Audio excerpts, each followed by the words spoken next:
up, y'all? This is your boy J Rock. I am so happy to be with y'all today. I have an amazing guest with me today, and it's kind of cool because you guys know that we have changed so much with UGD Live. So, obviously we're doing the radio show on Saturdays. We usually go live on like in a virtual studio, and we have somebody in with us. But we are actually prepping for a cover issue. So it's been a minute since we've done a cover, and this beautiful lady that is I'm gonna say my left, this beautiful lady that we have here on the screen with me, I'm really excited to have her just because of all of the things that she's doing. And everybody knows how much I love this industry and all of the pieces and the parts and the people who are acting and producing and directing, and she's doing all of that. And it's just amazing, and I'm enamored just at her career, some of the things that she's worked on in the past, which we're going to talk about as well, because a lot of the stuff that she's worked on are favorites to me, and it's stuff that I've been watching and haven't necessarily dived into just to see who was, kind of in the background and who was on the forefront and running it, or doing things. And this is an exciting moment. So I want you guys to help me to welcome Lanett Tachel. Am I saying that right? You are. I was like, yes. I played with that all week long, and I was my gosh. Yeah, let Siri or somebody do it. They're like, Lanett Tachel. No. I'm like, she gonna shoot me if I get her name right. So I'm gonna get my thinking cap together and sound this out. But I just want to say thank you again. I know I went through that whole little spiel and gave you like a 15-minute speech on why I was so excited to do this. But I just think that what you do is amazing. Obviously you're acting, but you are directing, you are producing. Like, I look at everything that you have done just with this current project, and it's like, how do you balance all of that? Oh my God. And pull it all together so seamlessly? Because like, you're doing amazing. And it's not that I haven't seen people doing that. But I'm seeing now more of us doing that. Yes. Yes. So kind of talk, well, first and foremost, before we even do that, kind of let everybody know who you are. Okay. All right. Well, thank you. First of all, thank you for having me on your show. And I just love your spirit. Thank you for making me feel so comfortable and warm and like family already. You are family, and you will be on our website as extended family. I'm doing something like that now. Oh, wow. Okay. Podcast network, where we, as we bring people onto the different platforms, we'll have a section of extended family, and you will be there. I love that. Well, I'm here for it. I'm here for the cookout. Okay. So yeah, I mean, about me. So Lanett Tachel, I am an actress. I was always an actress. That's where everything started. That's where my heart is. That's the thing that I love. I wake up and I'm thinking of characters and I'm trying them out. And I started, from theater and transitioned into television and film. But that's where my energy resides. Yeah. And then, as you said, more and more of us, especially, I'm in Los Angeles, and this market, everywhere now, not just in LA, but this market in general is tough to navigate. And so the more tools that you have in your tool belt, the more you're able to create opportunities for yourself. Absolutely. Or plug yourself somewhere else where there is an opportunity where you can be of service. Yeah. And then after that, they're like, oh, you do this? Oh, wait a minute. So depending on the circles that you move in, mm-hmm. It's so funny where my 3 different identities sometimes are like, oh yeah, that's Lanett. She's the funny girl or the actress, or no, she's the dramatic actor, or oh, that's the writer. She wrote this, or oh no, that's Lanett, the producer. That's the boss lady. And it's funny when people just know you from one thing that you've done here or something there. But the truth is, I mean, just as human beings, nobody is just doing one thing in general. Like, we were having our discussion before you got on. You got a lot of things going on. You're managing a lot. You do a lot. So, you go where you're called. It's weird, though, because I always think back to, I don't want to say the old days, but, when you're listening to like your mother and you listen to your grandparents, or even, we won't even put it on family, like when you're in school and listening to teachers and counselors, and they're saying you need to focus and you need to know what you're going to be. And it's like, I've always been that person that is working on like 50 things at one time. And I'll finish them all. All of them. My mind is like, my mind is just always all over the place. Like, I'm imaginative and I'm creative and I have that creative spark. So it's like there's always something that I'm working on. Like, even when I look at my company now, in the very beginning, like, none of this stuff was ever thought of. Like, the only thing that I got into this to do was a magazine. And that's how I came in contact with Brandon. And then that turned into, well, you know what? You kind of got a good radio voice. And I'm like, I went on the radio show to promote the magazine. And the people are like, you got a good radio voice. And I'm like, okay, they trying to make some money because it's like an independent internet station and they're charging people for airtime. So I'm like, they just trying to get some money. Right. You're like, oh, okay, I get it. That's the gag. I got it. Okay. And it just was weird because then you start thinking of past experiences and things that you had done in the past. And I kind of flashed back to probably, I don't know, 10 or 15 years prior to that. I had actually tried out going to broadcasting school, and I did when you do the audition tape and everything, they were like, you got a good radio voice, so you should really. And I was like, you're full of shit. Like, I'm not on this. And I just let it go.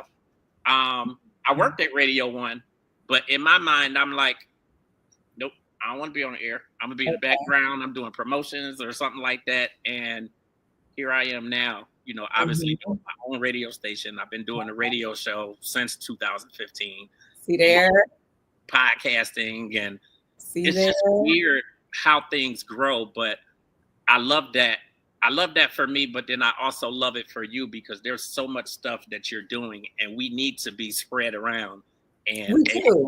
A lot of these things. And it's not true that because you do multiple things that you can't focus and be specific and be intentional with every single thing. Absolutely. And it's just one of those things, I think. And it's funny you said maybe it's not your mama, maybe it's not your grandmama, but there was a time where the focus was no, what's the one thing that you do?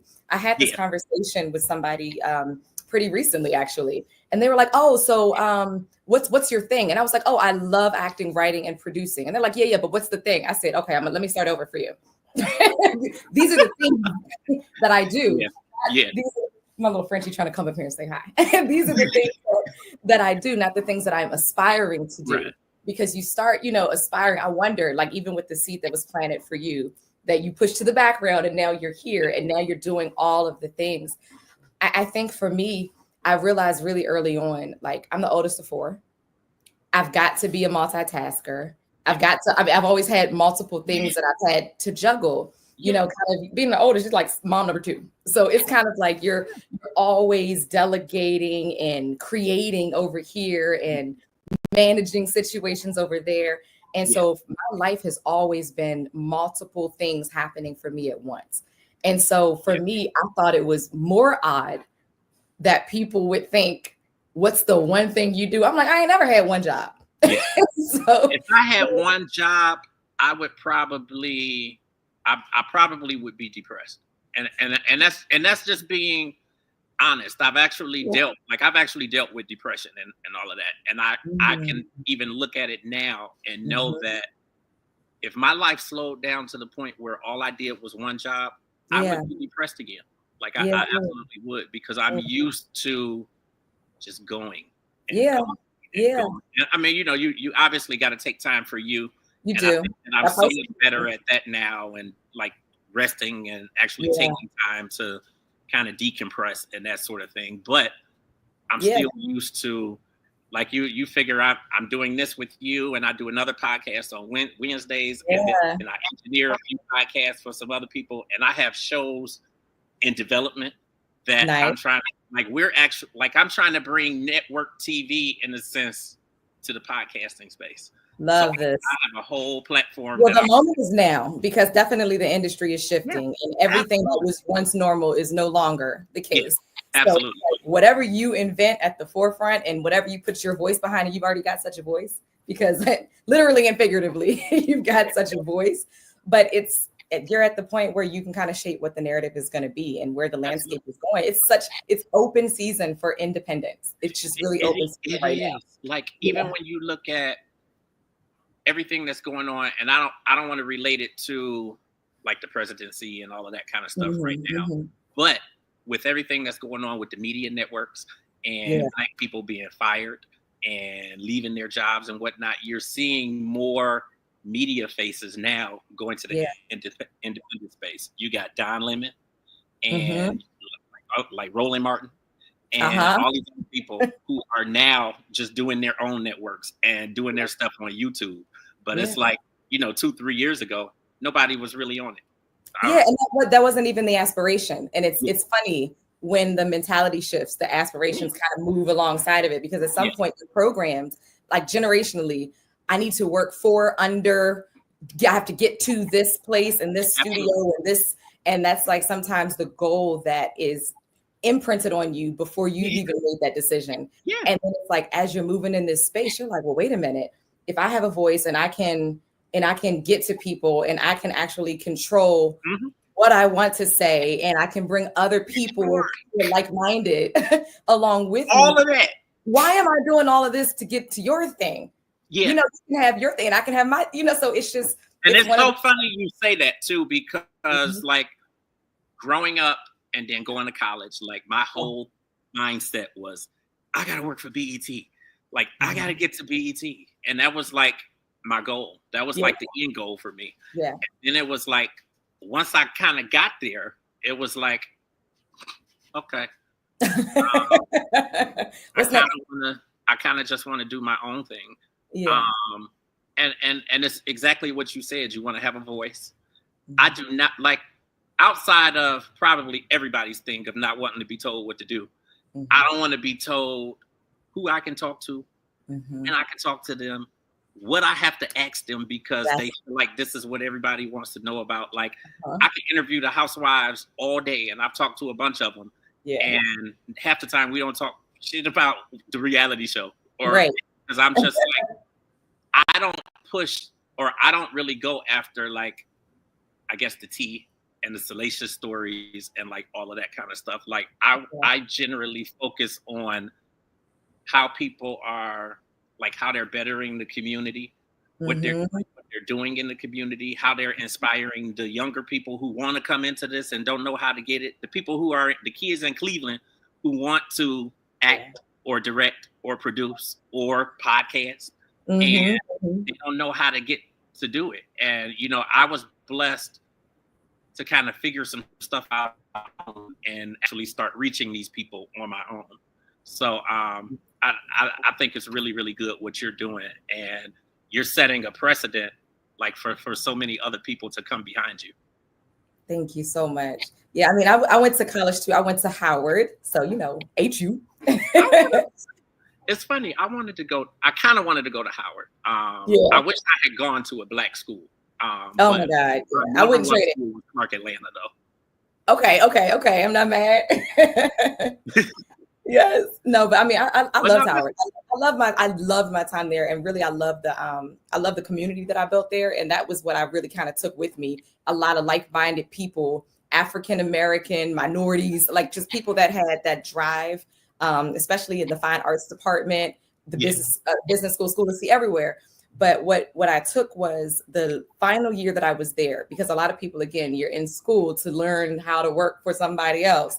But the final year I was there, it's amazing how that's what that's really what they're teaching you, is to go and you work got to for pay somebody. off along why you trying to work for somebody else. Okay, so but no, we took this course and it was called Business Show, and it's something that I've lived by, and it's something that I've incorporated into my life, and it's something that for even with my production company, New Breed Entertainment, where it's myself, it's director, writer, producer Corey Grant, our partner Buddha, who's our post supervisor, because I do a lot with production, and we have a company that keeps things in-house, which helps us to be fast, efficient, independent, be able to get out the stories that we really want to be able to tell. And that's one model that we've used, is that it is business show. It is not show business. And the problem sometimes when you come out of school is that if you're only leaning into your artist mindset, as I'm sure you know, as you've been developing, you can have all these wonderful creative ideas, but without the plan, the goal, the understanding of how to get the finances, the understanding of how to go after investments and how to make sure there's an ROI, just the things that you need. It's like, oh, I got this great idea, this great show, this would move mountains. And this is how, this is how this is feasible. This is how other people can come on board. So the biggest thing for me is, as much as I want to wake up, and I live by like, don't wait, create. And when I was first coming out here, you come out and it's so funny. I'm pretty sure most people feel like this, especially after coming out of school. And you got your degree and you're like, I am ready, I'm trained. And you get here. And you're like, that phone about to ring. Let me tell you something. That agent about to cross the street and find me. And then you realize everybody says that.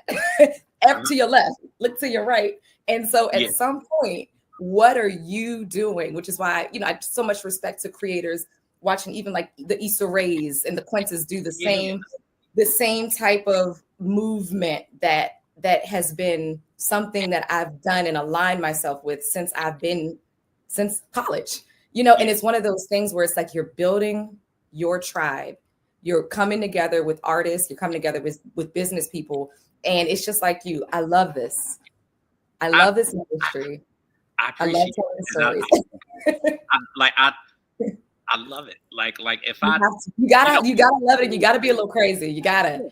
People will say like, they ask you all the time when you're in school, like, what's something that you would do for free? Like, I would absolutely do it. I would absolutely do this for free. All the stuff that I'm doing, because to me, like, I'm having fun. Like this, this is fun to me. Like I'm going. Lonnie Love is here in Cleveland tonight. And I'm like, I go to the comedy shows every week to connect with these comics and get them on the podcast. And I love some comedy. I'm constantly moving and constantly working and constantly brainstorming. But something that you really touched on, you talked a little bit just about return on interest or your ROI and just knowing how to actually put the plan together. Right. Going to Howard, do you feel like you got a lot of that while you were there? That's such a good question. Oh my gosh. Okay. I will say in my particular department, we did not go deep enough there. That was something that you kind of had to walk through, get burned a little bit, just we had a general understanding. I know that Howard has a school of business, obviously. I'm pretty sure they were better versed, but from coming out of, the School of Fine Arts, or for people that study communications, that was not the focus. Yeah. The focus was when we, even for that last course, which I wish we could have had from freshman year, for the business show aspect, it was more so, where are you going to live? These are this is what it's going to cost. Are you going to have these things? These are the things you need, but not so much the plan of producing and, production. So no, I'd say that what it did do is Howard makes you learn on the fly, and you got to keep up, and you got to be quick, and you also are forced to connect and collaborate. Yeah. So that's what it did instill in me. So when I got out to LA, so it's like what I didn't know, I wasn't scared to ask. I'm still not. Like, there's a lot that I know what I know, and I know what I don't. And I think it's a big deal, and it helps you go further faster to say, I'm not sure what you meant when you said that. Could you just rewind that for me? Because a lot of people will sit and not like, yeah. And and those are nuggets that, you can kind of be taken to help you you on the business aspect anyway. I think like when I think back and so I work in a factory. Okay, I was like, what did you hear? Is it a bug? I work in a factory, and they get raccoons. So I know that there's a raccoon running around the factory somewhere or whatever, because you'll see just like dirt and stuff when you come in the morning. Like, you can tell that it's been out. So we don't leave no food or nothing while they're trying to catch it. But I hear like a dog, and it's like almost like how, when you watch Christmas movies and they have like Santa on the roof and you can hear the reindeer on the roof. I'm listening, and I hear like Paul's running, and it sounds like it's on the roof. That's why I'm like, okay, so don't mind me. And that's the cool thing about safety, praying for your safety, and the roof over your head, literally. Listen, that's the cool thing about these. That's the cool thing about having these videos, and then also, I think just my interview style as a whole. Like I have questions in my mind, and I have stuff written down like that I definitely want to ask, but I want it to be more of a conversation. No. Like if you watch, and so I realize that's what we're getting here. So like I think this is really cool because I know somebody's gonna be looking at the video like he messing up the whole interview with it. This is gold to me. This is the whole point. Like, you can put me on my people I'm like, you do something. Like that's in all honesty, that's how I built my brand. Is that when I talk to people, like they feel comfortable and they feel like family and like friends because I'm just like, we're just having a good time. Like it's not like it ain't gotta be all formal and all of that, you know, like I ain't nobody got time for that. Like we having a good time. But I wish that like when I think back, I'm not regretful of anything that I've done. Mm-hmm. However, I do sometimes I wish that I went to, I'll even just say an all-black school, HBCU. And I realized that while you're probably not going to get everything, there is a lot more that you're going to get than just going to an average run-of-the-mill school. Yeah. And when I look back now, like as far as being an entrepreneur, I was not prepared. In any way, shape, or form, I was not prepared. So when you talk about like knowing your return on interest and investment and putting the plan together, like when I started out, I didn't have none of that shit. Yeah, you gotta figure it out as you go.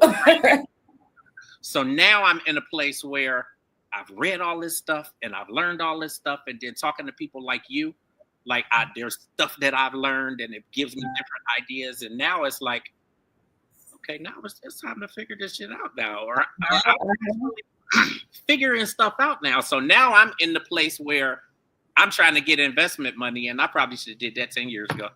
But honestly, it's so funny because but you're learning it, and it's going to happen exactly the way it's supposed to happen. Because had it been from the wrong investor 10 years ago, they still might have been a thorn in your side to now. And I firmly believe that everything happens the way that it's supposed to. Like I appreciate you and your journey. My journey, while I won't say that it was rough, but and I wasn't a bad student, but when I first went to college, I got kicked out of school twice. Like I was partying and having a good time, and I don't even know where the hell that came from, because in high school I was like straight and narrow. Like probably why you were one of them. Yeah, you needed to go there, and you just had, I call it like the tea kettle moment. It was like listen, they put me out twice, but it's cool though, because I ain't gonna say cool, but it worked out good, because obviously it's a learning experience. It's a process. I had to sit out of school for about 5 years because I had to pay for it. At that point, they wasn't giving me no more finance. They was like, no. The teacher right there, when it affects you, that'll last you. And then my son was born in 2006, and he was kind of like the boost, like, dude, get your shit together. Like you playing. Like you playing, and you ain't gonna have this baby on the bus. And that was like my push. So then I started over with school. I graduated. I actually graduated with my mother. So we walked. Oh my gosh, that is so special. We walked Cleveland State together because she had gone back to school and I was going to school, and we graduated same day. Same graduation. That's amazing. I recently flew back to I think it was 2 years ago now, maybe, that my mom graduated. She went back, finished. It's such a beautiful feeling when you know that you get to share that, and you did it on the same day, which is amazing. It was so amazing. And I mean, I was gonna say my mother and I are super close like that, but really the whole like my mother, my sister, myself, obviously, and then my father. And they ain't been together since I was 2, but we're all still like tight. So that was really cool to be able to do that. But I want to get into, I obviously want to talk about some of your past projects and whatnot, but obviously we're here for Angie's Cure. So Angie's I would love for you to talk about this project, which you're basically doing everything on this project. Minus directing. That's the one thing I don't do, but everybody's trying to push me. I'm pushing back. So on Angie's Cure, writer, producer, actress. I play older Angie, and Angie's Cure is like it's definitely to date my favorite project that I've worked on. And myself and Corey Grant, who also directed it, wrote it along with Brian P. Kelsey. Was one of the writers on it as well. And it's one of those projects where we said, look, one thing is that we love about, our production company is that we know how to do a lot with a little. And it's one of those things where we've always believed in putting all the money on the screen, making sure that the production value sings. We don't want, I've produced inside the studio as well. So I know what fluff on a budget looks like. And people, I'm like, who is this? What do they need? Like, so operating in a way, because like we don't get the biggest budgets. Right. A lot of times we don't get a budget that's really that really suffices, but you usually can tell when people are like cutting corners and right. And there are ways to have enough to not have to cut corners. But I always say that goes to the writer brain. We're writing what you can produce. Write what you can show. And then that way it doesn't look like why they got this thing with, fire things going off and explode and everything looking crazy. Yeah. Like write characters that mean something to you and mean something to other people, right? Your aunt and your sister and your cousin, because inevitably those people, everybody recognizes them, especially in our community and even outside of it. And so Angie's Cure was like one of those stories where we sat on it for a little while. The spark first happened. There was an article that came out about a woman whose shop was robbed, and she took somebody hostage in the shop and then tortured this person. And it was a real story. And it was a story where Brian Kelsey and Corey saw it for a while, and they started like a what if conversation, put that on the shelf. And then we decided that's not enough, but that is a nice jumping off point for what if we gave why the woman took this guy hostage? What if we use this as a chance to explore family dynamics and why she might want to work at a shop with all women and isolate and insulate herself?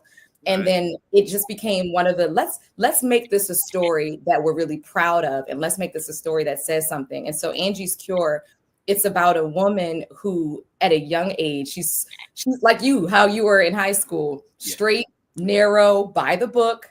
And she's got some friends who aren't necessarily as square as her that convince her to go out to a party in the neighborhood. And that party turns into a night where she regrets. Some really bad things happen to her at the party that night, and it affects her and it traumatizes her, and she develops a fear of men. So for like 10 years, she's like, if I have to be at work, if I have to do things, it needs to be where it's no men around.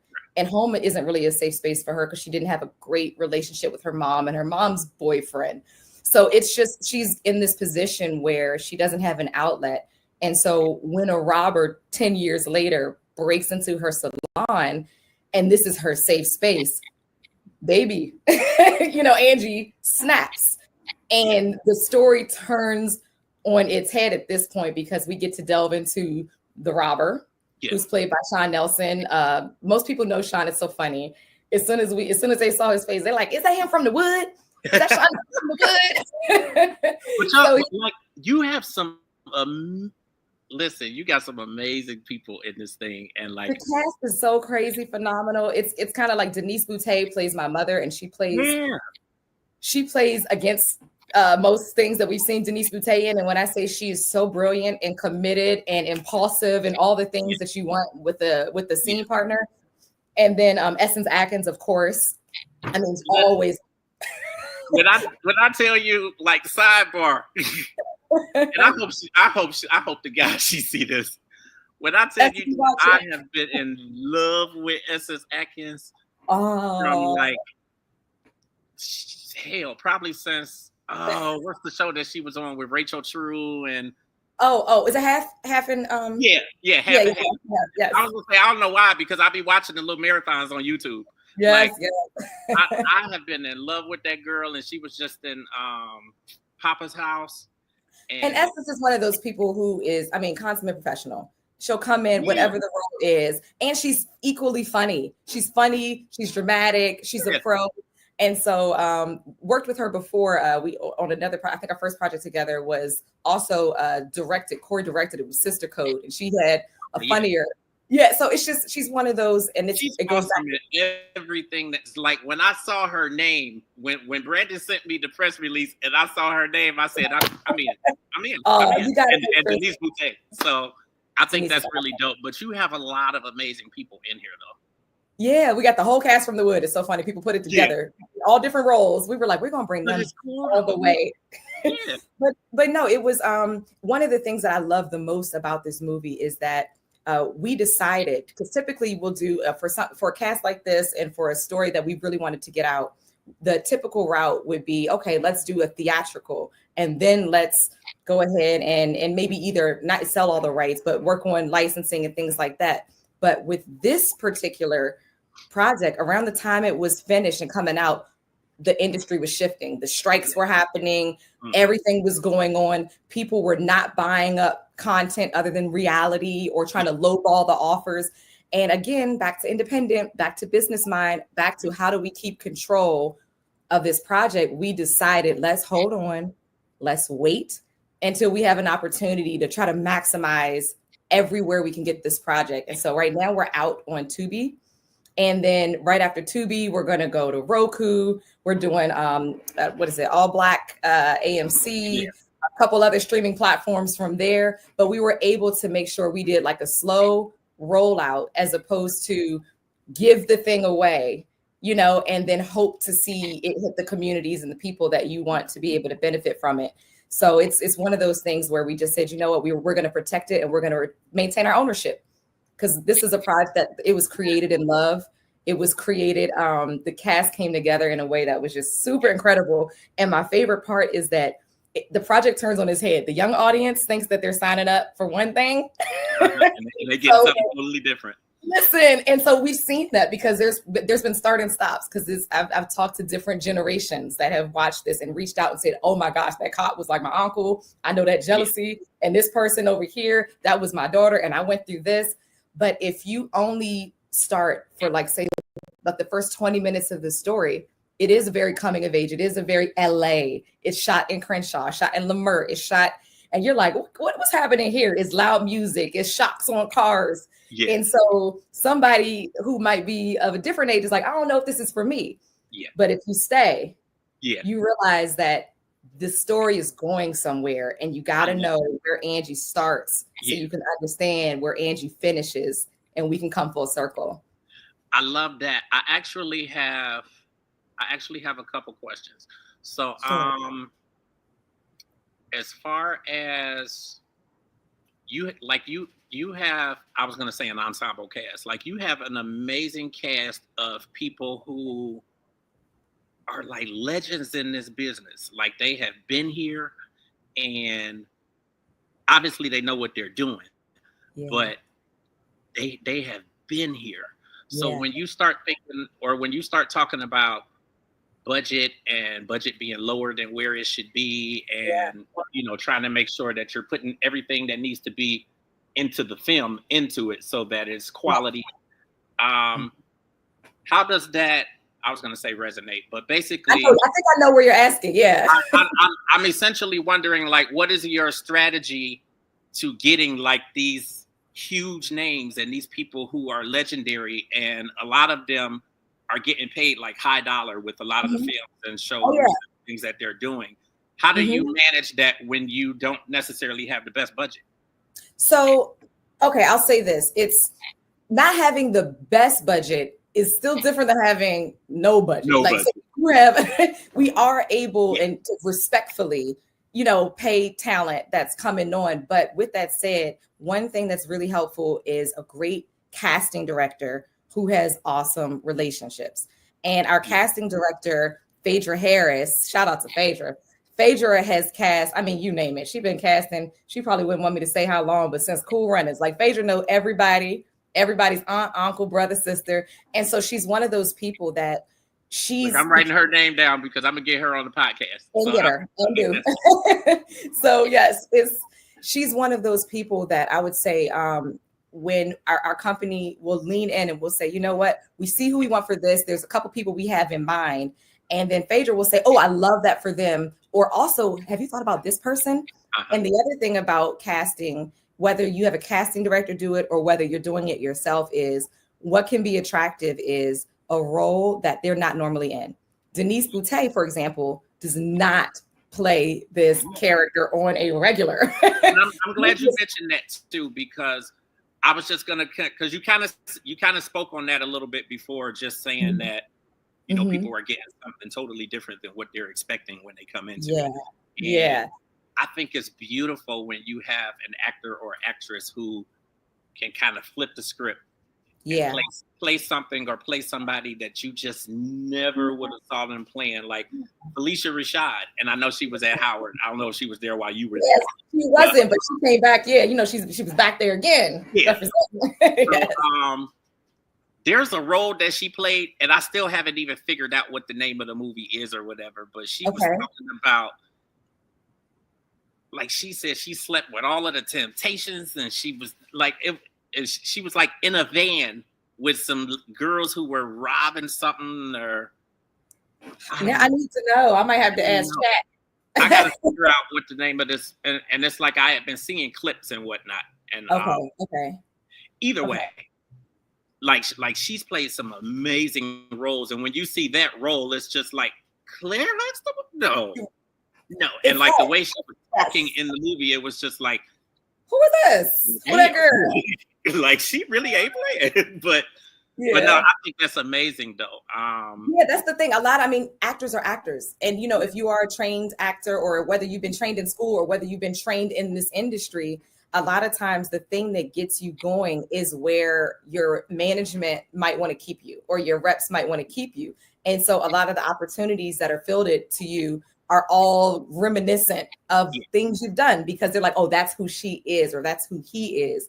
So the reason that independent film is really important, especially if you've got a solid track record and actors can trust the director and trust the team with their image, with the, with the fact that you're not going to damage my brand, is that they get the opportunity to say to the world, this is what else I do. And it starts people going, oh, I'm actually going to send you this and this and this. And so that's an advantage of independent film, especially for actors. It's like, if you're feeling that, your success is a trap sometimes, because they want to keep you Claire. They want to keep you Claire Huxtable. Yeah. They want to keep you Steve Urkel. They want to keep you Absolutely. Whatever these things are that endeared you.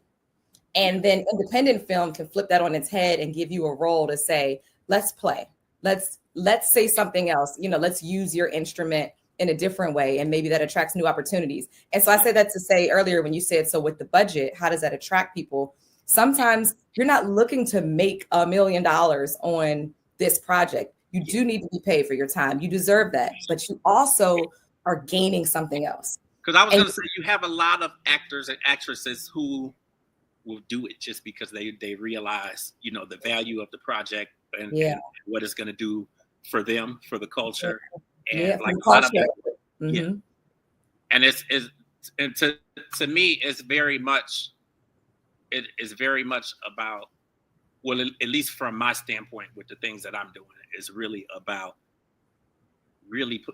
giving a new face and a new image to the culture, because like there's so much stuff out there, and I get that. We want to be independent and we want to do our own thing, but there's so many people who are putting stuff out there that is just not feeding the audience, and it's not feeding the kids. Folks are hungry. Folks are hungry still. Yeah, and it's sending people and kids more importantly in a direction that they don't need to go. Like it's not helping some situations and whatnot. Right. So what do you want to say? What do you want to say with your platform and with your piece? And then how can you do it in a way that you also are entertaining? Because at the end of the day, you've got to entertain in order to keep the attention.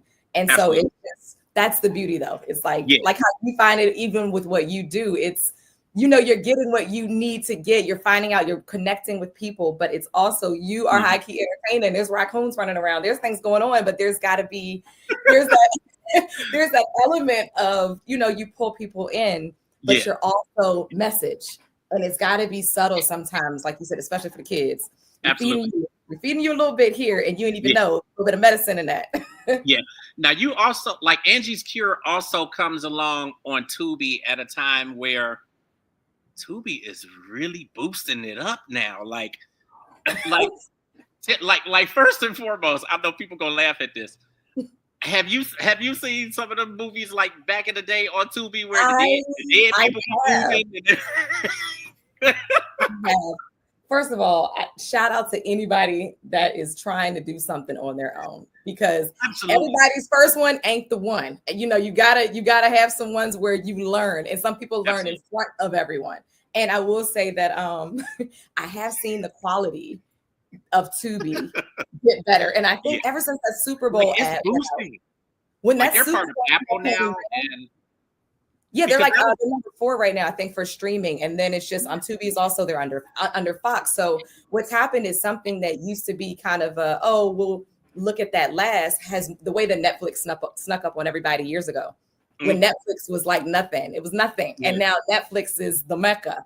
Because they said Netflix was going to die when they had the boxes and they was preying on its downfall. So with Tubi though, what's happened is I'm guilty of it because of what you said. Like, oh shoot, that's a Tubi movie. But at the end of the day, what has happened on Tubi is they're finding a place where voices, especially now after the shift, because now it's flooded even with the major studios are now sending their titles to Tubi. Yeah. And Tubi, what's really great for filmmakers is that that you are going to see splits from Tubi. You know that you're not going to have 14 middlemen before you're able to get a return and start making sure that you're getting a profit back so that you can do this again. Absolutely. And so, and when the value goes up, the conversation shifts.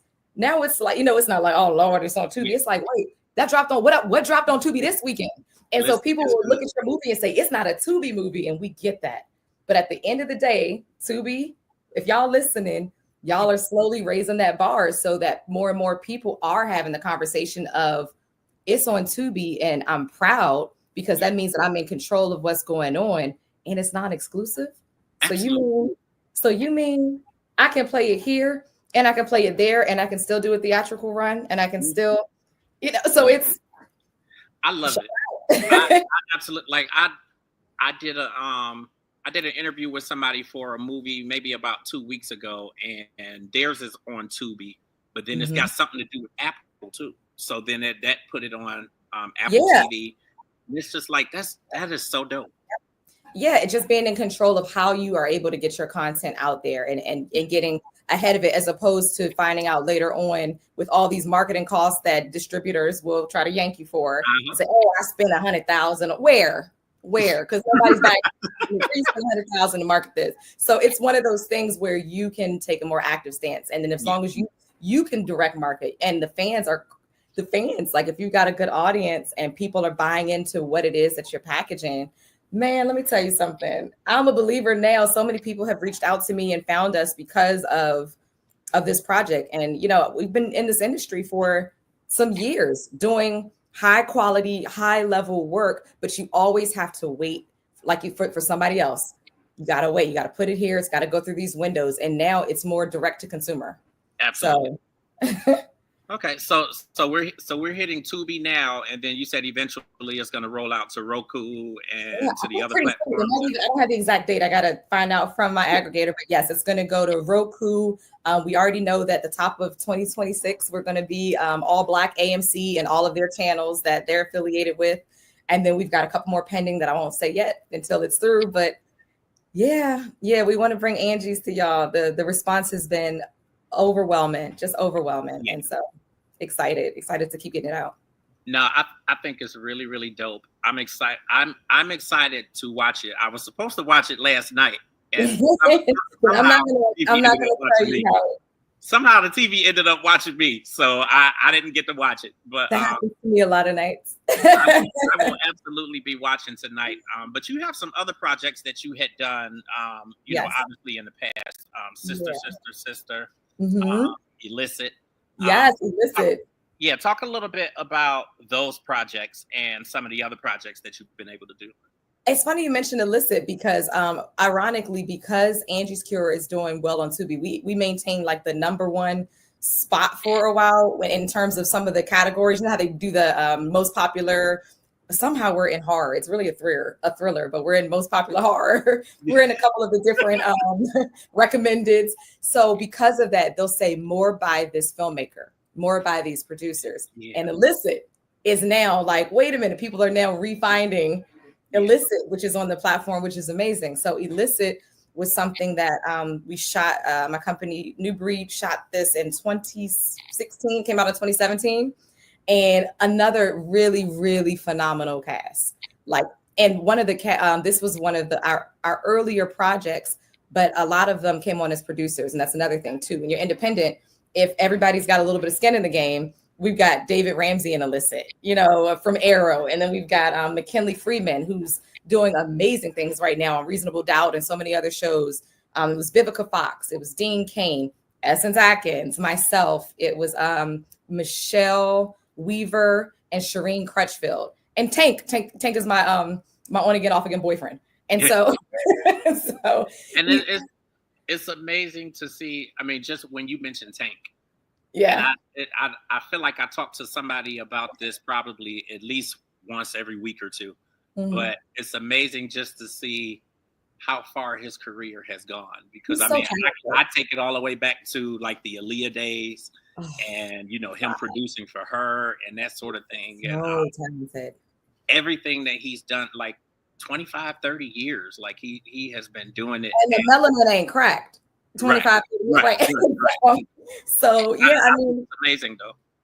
No, yeah, we love that movie. It was about what happens when you've got a really, really solid couple and there's just a couple miscommunications, and you know how it is in relationships. If you don't fix those things right away, outsiders get in. And so Illicit is about our two couples. It's Dave Ramsey and Michelle Weaver are a couple, and as well as Shireen Crutchfield and Dave Ramsey and Shireen Crutchfield are a couple.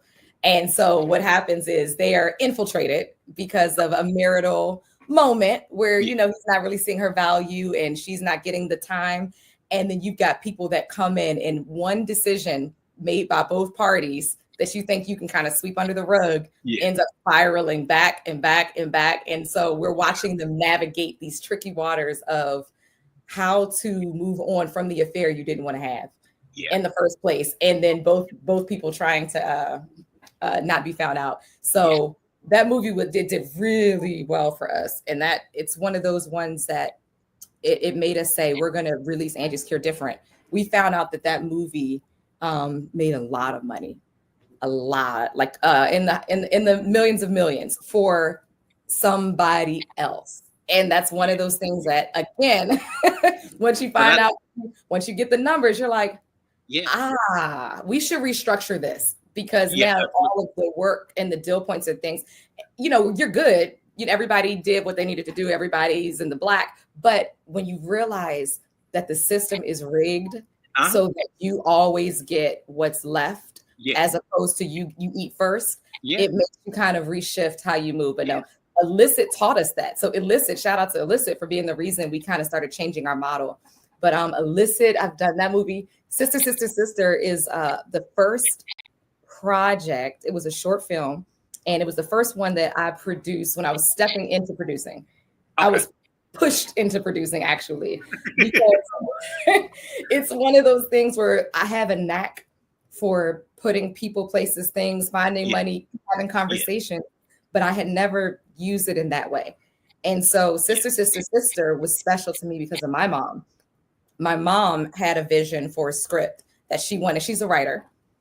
She's worked in the government for years, finally retired, hallelujah. But she had a script that she wanted to see realized. And she said, well, you're out there. Can you make it happen? Yeah. And so if you're not going to get it together and learn baby steps of production for anybody, you can learn it. because it's something that, it matters to you. So that was like my first push into producing an entire short, as a lead producer. Yeah. And before I started moving into, feature films producing and, and I was producing. gonna say, well, look where it has you now. Like Thanks, look at the work that you're doing now. So how do we push you into the director seat?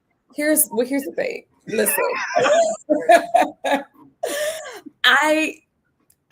okay, all right. I feel like this is gonna come back to bite me, because I feel like this sound bite is gonna come up in like years as I'm directing something. But She got all these excuses while she talking to us, right? Like it's okay. I respect the director's seat, and I respect how much, as an actor, first, I know what a good director looks like. And I know a director that's flying by the seat of their pants.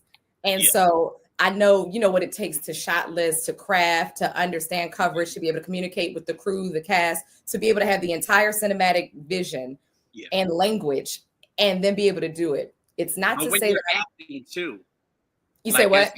I said, when you're acting as well, like being able to balance all of the parts. Like, it's interesting that we talk about this because Martin Lawrence just said, and Eddie Murphy both just said that after they directed their first films, they're not going to do it anymore, because I didn't even hear that. All of the stuff and that's the thing, because I produced so many checklists. Even there was a scene in Angie's Cure, and we laugh about it now, where I won't tell you which one, but I'm on the phone with the Directors Guild, and I'm on my producer hat, because I play young Angie is Mariah Robinson. She plays young Angie. So for the first portion of the film, I'm still getting everything going, getting the wheels moving as a producer. So I'm on the phone with the Directors Guild, and the director's yelling, action, action. So Corey's action.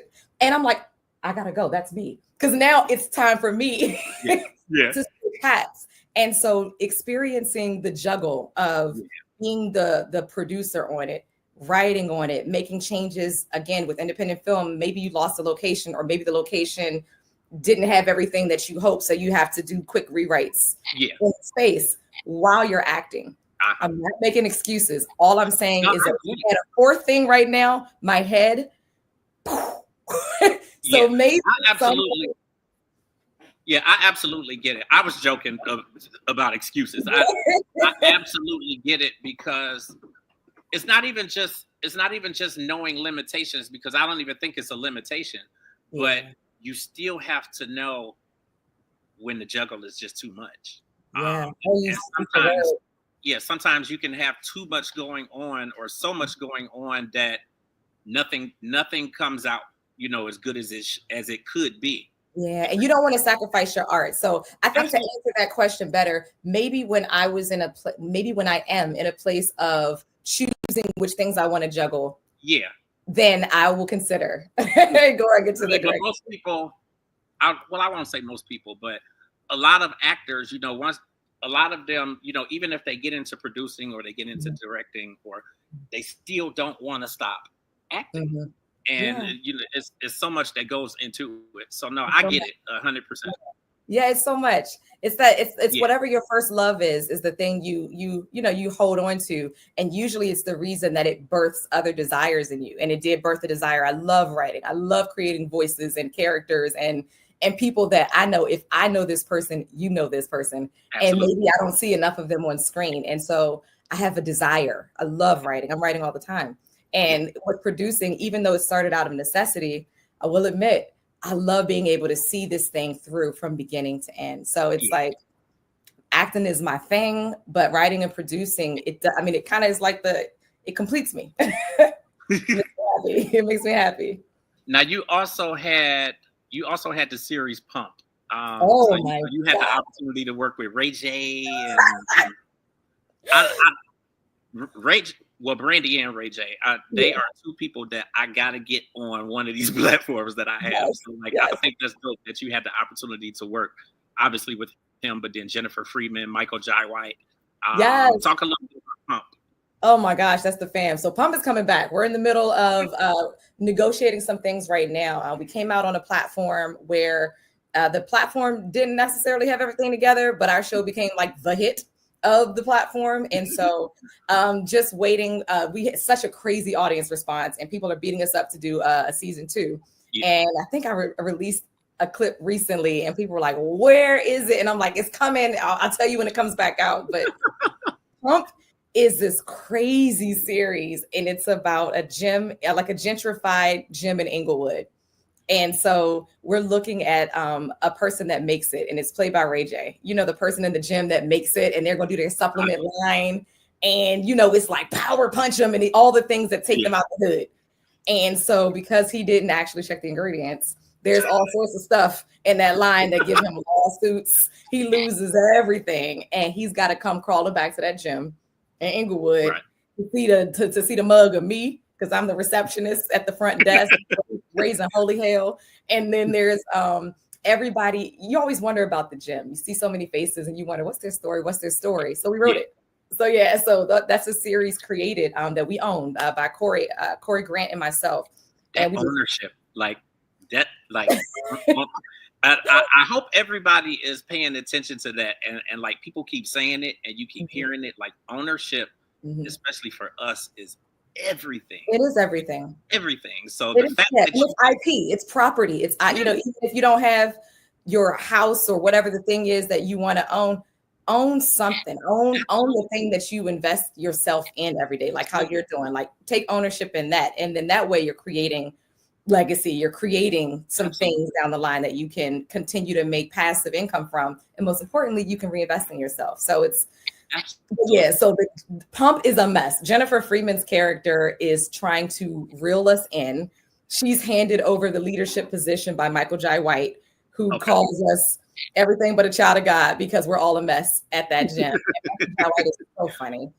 He's so funny. And so it's basically you're looking at how a gym is running barely. And my character is Tamika. I'm slinging weave and bundles as a side hustle. all sorts of stuff. But the show ultimately, it's got a lot of heart. Like, you know, we give Ray J's character hell for leaving and coming back, but that's the story sometimes. Like sometimes somebody steps out on faith in life, and everybody's looking. Some people are looking jealous. Some people are excited for the time, but they're preying on your downfall. And so when you come back, you know, you do need a sense of family. Even if it's tough love, you're navigating like the family of it all. And so we just put it in the gym. So you're looking at so many characters. We had Gary Busey. Gary Busey, if like for most people, they won't know. Most people under a certain age won't know who he is, but they'll know his face. Phenomenal actor, long career. He's older now, and I say that to say, I was gonna say he's a little bit older now. He's a little bit older now, and around one of our last episodes, Gary Busey fell in the jacuzzi. Oh Lord! In the real life, actual jacuzzi. And so we're like, there goes the show. Right. That's it. We're done. Like, come on, get up. Our director, Corey, jumps in, got mic packs on, trying to get him out. We called that his baptism. He came out and he gave a speech. This is the greatest show. You guys are the greatest crew. But it was always an adventure. Every single episode came full circle. We had Christian Torres Villalobos, who is definitely a phenomenal actor, plays this crazy character on a spin bike named Maxwell, and the ladies love him, and the men love him, and he teaches spin, and nobody knows who he loves. So there's that. And then we've got Rhetoric, who is House of Vicious, a bunch of other projects that you will probably recognize him from. Yeah. He plays a trainer he plays a trainer named Howard, who I harass because he does not do what he preaches. He tells you what the fitness plan is, and he's always snacking. He's talking about research. Everything's research for him. So he's hilarious in the show. I'm trying to think who else we have in that cast. It's just so many cameos. Oba Babatunde makes a cameo. It's just and like that's huge. Yeah, and he's it's a really, really good cast. Again, shout out Phaedra Harris, get her on your show, longtime casting director. I already wrote her name down, so Yeah. I'm gonna be looking her up and Yeah. definitely get her on. Of all of the projects that you've had the ability now to produce, behind, what have you learned from all of those that really helped you out with Angie's Cure? Wow. I've learned that you know more than you think you know, and to trust your instincts. Yeah. I think that's what I've learned the most. I know that when I first started producing, I would second guess sometimes, like, I don't know. I don't know if I should do that. I don't know if that's too much of an ask, or Yeah. if that'll take too long. But I've learned to just start trusting my instincts. And I've learned that a lot of times the studios have their fix is throw money. Throw money, throw money, throw money. We'll fix it with money. And what I've learned is fix it creatively, fix it in the script, fix it and keep the value on the screen while you fix it. So that's something that helped for sure with Angie's Cure. We had a couple long nights, long days, but just making sure that we maximize like the time, maximize what we could do, for the cast and crew. It's really important that everybody is included. And that's another thing I've learned as a producer. It's not that everybody's idea is going to be realized all at the same time or to be a mosh posh, but if I have heads of departments that I trust and I know that you get the vision for what these people need to look like, I'm not going to micromanage that. I'm going to, you know what I mean? And I'm going to listen if there's something that I see. And then same thing with the director. If there's something that the crew members say, what about this? What about this idea? It's better to trust sometimes the heads of your departments that they know maybe a little bit more than you about certain areas that you haven't thought that far, because you got to think big picture and they're honing in on specifics for their department. So I've learned that there's so much value in having crew members that you trust and that share your vision, and to lean into them. And then they take ownership in the project. It matters just as much to everybody. And then that's how you really get the product that you want, because everybody's got like a piece of it. Yeah. So I think that's what I learned the most that kind of carried into Angie's Cure. Okay. So looking at things that you've learned that really carried you into Angie's Cure, when you look at the casts, that you've worked with from all of your previous projects, what have they shown you that helped you, not just in casting Angie's Cure, but, obviously in delivering to them the necessities for them to be successful in the role? I think, again, it goes back to because I'm an actor first. So because I'm an actor first, it helps write, it helps you with writing. What is it that I was going to say, they're usually the best producers and writers. And acting, because as an actor, what you're looking for, or what you want to see. Yeah, I've heard other actors say that, when they work under other actors for different projects and whatnot, they usually have a better time, and it usually goes a lot better because they're working with somebody who's been on their side. Yes, I can so say that. And it's important that you either have somebody that's been an actor, or if you're working with a director, somebody who's an actor's director, or if you're working with producers, somebody just that has that language and that love and that understanding. It's, for me, I think, it definitely helps being an actor, because I know when there's characters that are just kind of thrown in, when I see certain scripts that I'll read for, and I'm like, okay, there's not a fully realized person here, but there's the makings of a fully realized person. And then you have to fill in kind of for yourself a lot of how do you think, and sometimes you got to make bigger jumps as an actor. If it's not on the page, you got to make a bigger jump to get to where it makes sense. So the more you can put it on the page, and the more people can really smell and see and feel this character, then there's a sense of your passion kind of shining through, like your passion coming through the words. So actors recognize that. Actors recognize when it's a script that you're shooting just to have something to do, or if this character was developed with them in mind, or with a person like them in mind. And it just gives actors something to kind of chomp into. So I think being an actor definitely helps be a better writer. So that's one thing that I know that actors appreciated on the set with Angie's Cure, because I don't want to give away the story too much, but there's moments where we heard that the people that say, I didn't think it was going to go this way. I always wish that a story explored this, but we just haven't. And it's gratifying to know that we're able to kind of shed light on situations that are taboo, a little bit taboo. And so actors. I agree. This has been so amazing. The time has flown by. All this time that we've been talking, we've been on here for like an hour and 15 minutes. Oh my goodness. Listen, I know I said all this in the very beginning. Like, I'm so grateful to you for this opportunity. I think honestly, my last question, I really just want to know, as people check this out now, what do you want the takeaway to be from Angie's Cure? I think I want, that's a great question. What do I want the takeaway to be for Angie's Cure? I want the takeaway to be that you don't have to let your past define you. You don't have to let your past define you. Absolutely. And that resonates. Yeah. So many people in so many different spaces. Like, when I look at my life and my journey and the way that things have gone, not letting my past define where I'm at now and my future and that sort of thing. Because if you really look, hell, if you just looked at me getting put out of school twice, it would have been like, right. He ain't gonna do shit. He ain't doing nothing. Yeah, it's like your story stops when you stop writing it. Like, so absolutely, there's always another chapter, and I think that's one thing that I appreciated the most, that I feel Angie's Cure gave. And Angie's Cure, what I loved is, I'd love to say a shout out to Dances with Films Festival.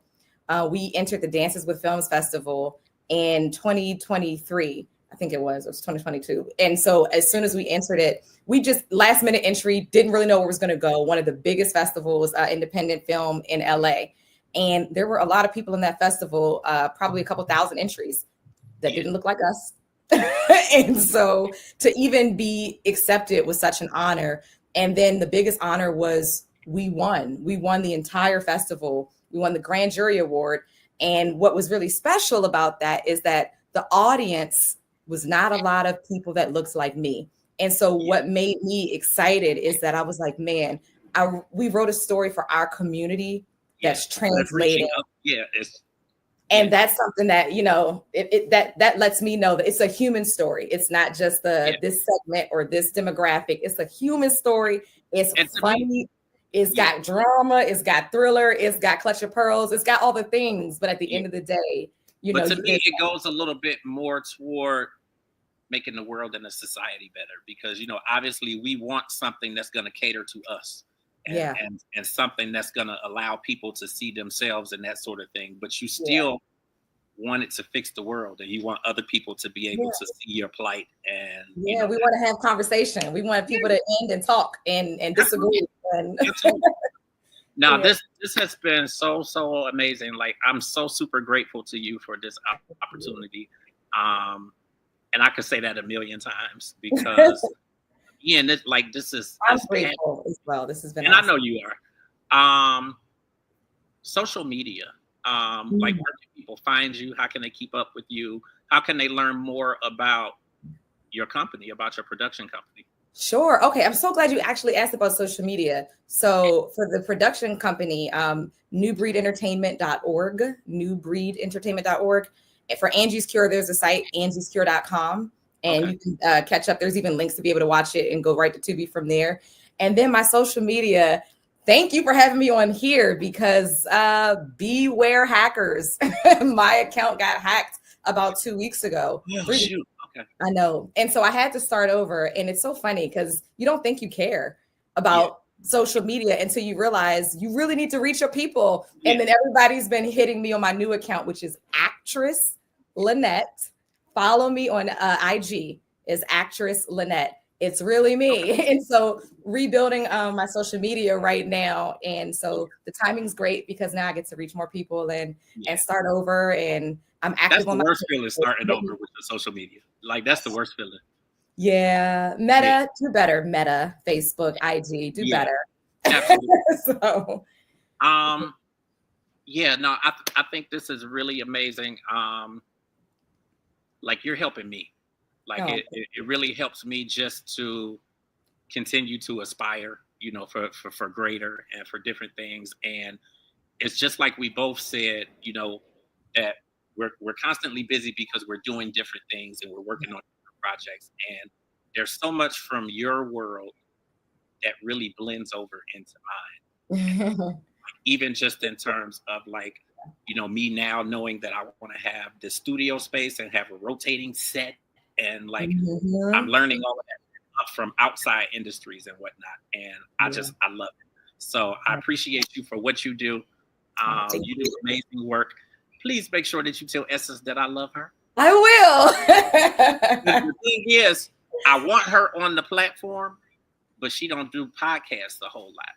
So, and I said somewhere that she don't really like doing podcasts. So I've never reached out because I'm like, she gonna tell me now. Oh, reach out.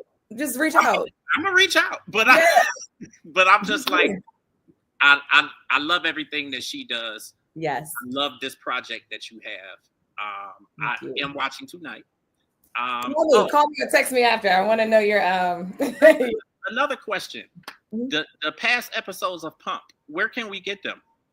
Right now, I would say right now, just we're pausing because we're moving it from one platform. But when we do bring them back up, we're probably going to relaunch them on TUBI first to get that audience back for season 1, and then go from there. And then I'll probably be making an announcement soon of where season 2 goes.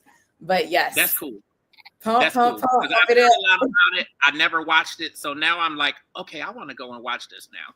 Another thing about Pump is the music is crazy. Our music supervisor, Sheree, has been the music supervisor. She's an artist, writer, turned music supervisor. She used to be with the group Love Her with Cisco, all of them back in the day.